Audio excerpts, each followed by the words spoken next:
As a New York construction accident lawyer, I know that you can get injured 100 different ways on a construction site. But one of the most common ways are people who fall off ladders and scaffolds. And there's a whole body of law, Labor Law Section 240, that protects those type of workers. And it's not just ladders and scaffolds, it's any height-related accident. It's falling objects. You could be standing on a chair if that's what you're using. That's your ladder that day. I handled a case years ago where somebody fell a long way off a scaffold and died. And all the proof was gathered together. And someone else in my office was handling it back then. And all the proof was gathered, as I said, and everyone looked at it and said, look, we got it. Fell off the scaffold. We're in. Great case. We're going to be able to do the right thing for this family. And I looked at the case and I said, no.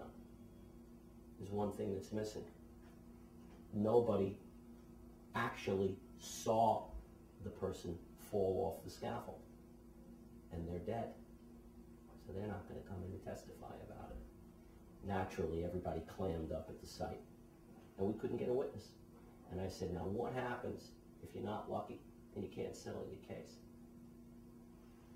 And that happens. I don't like to go into a case thinking I'm going to settle it. I want to go into that case with both guns loaded, and loaded with silver bullets. So I knew I have to have a witness. So I hired a firm, an investigative firm. I sent them down there. We gave them leaflets, and they posted them on all the poles in the area. They gave them out to people on the street. They went there around lunchtime, because that's about what time of day it happened, and they put them in some of the buildings. I got 6 phone calls. 2 of them were 2 people walking up the street together. One of them was a woman who was able to testify that she saw this man 1 second on the scaffold, the next second off the scaffold.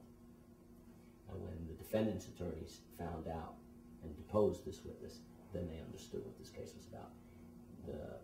The family ultimately they got what they deserved.